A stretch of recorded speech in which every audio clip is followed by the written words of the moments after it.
শিরদাঁড়া সোজা করে মাথা উঁচু করে কথা বলা, চোখে চোখ রেখে প্রশ্ন করবার স্বীকৃতি এবং পুরস্কার হিসেবে দেখছি। 21 বছরের চাকরি জীবনে 14 বার বদলি, একই পদে বদলি 5 বার, তৃণমূলের জমানায় 8ম বদলি। সুবর্ণ গোস্বামী পূর্ব বর্ধমানের উপমুখ্য স্বাস্থ্য আধিকারিকের পদে ছিলেন। এই পদ থেকে তাকে বদলি করা হলো দার্জিলিংয়ের টিবি হাসপাতালের সুপার পদে। এই বদলিতে পদাবনতি হয়েছে বলে দাবি করেছেন সুবর্ণ গোস্বামী। আমরা যারা দুর্নীতির বিরুদ্ধে কথা বলি, যারা বিচারের দাবিতে পথে নামি, যারা থ্রেট কালচারের বিরুদ্ধে কথা বলি, তাদেরই বারবার বদলি হতে হচ্ছে।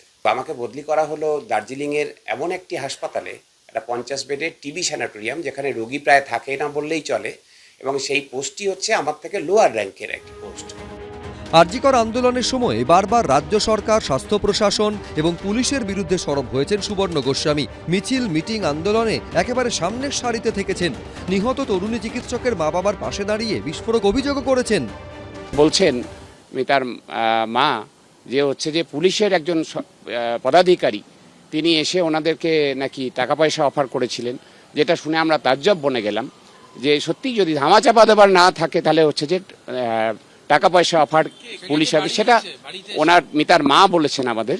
যেটা হচ্ছে ওনার কাছ থেকে আমরা প্রথম শুনলাম যে কোনো এক উচ্চপদস্থ পুলিশ অফিসার তিনি নাকি এরকম, ওই সময় তখন মিতার সৎকারও হয়নি, সেই সময়টাতে নাকি ওনাকে ডেকে ওনাদের অফার করা হয়েছে।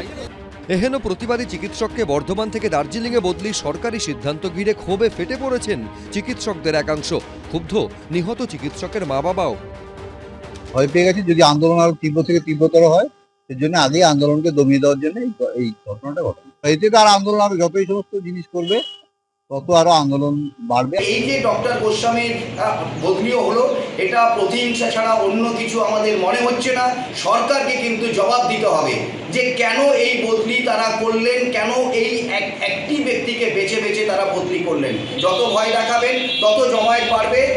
বদলির পরেও প্রতিবাদী চিকিৎসক সুবর্ণ গোস্বামীর মনোবল অটুট। কেউ যদি মনে করে থাকেন যে এই বদলি করে বিচারের দাবিতে যে আন্দোলন, অনাচারের বিরুদ্ধে যে আন্দোলন, অবিচারের বিরুদ্ধে, দুর্নীতির বিরুদ্ধে যে আন্দোলন, তা দুর্বল হবে, তাহলে ভুল ভাবছেন তারা। ঘটনার প্রতিবাদে এদিন স্বাস্থ্য ভবনে অভিযানের ডাক দেয় জয়েন্ট প্ল্যাটফর্ম অফ ডক্টরস। দেওয়া হয় স্মারকলিপি। এই বদলি প্রতিহিংসামূলক, এই বদলি অনৈতিক, এই বদলি মেনে নেওয়ার মতো না। তাই আমরা আজকে ছোট করে প্রতিবাদ সভা করলাম এবং আমরা সেই আমাদের স্মারকলিপি দিলাম, কিন্তু এতে শেষ না, আমরা এর প্রতিবাদ আরো তীব্র করব। যদিও স্বাস্থ্য ভবন সূত্রে খবর এটি রুটিন ট্রান্সফার। ওই চিকিৎসক প্রশাসনিক পদে ছিলেন, প্রশাসনিক পদেই তাকে বদলি করা হয়েছে। ঝিলম করঞ্জাই, কমল কৃষ্ণ দে, সমীরণ পাল, এবিপি আনন্দ।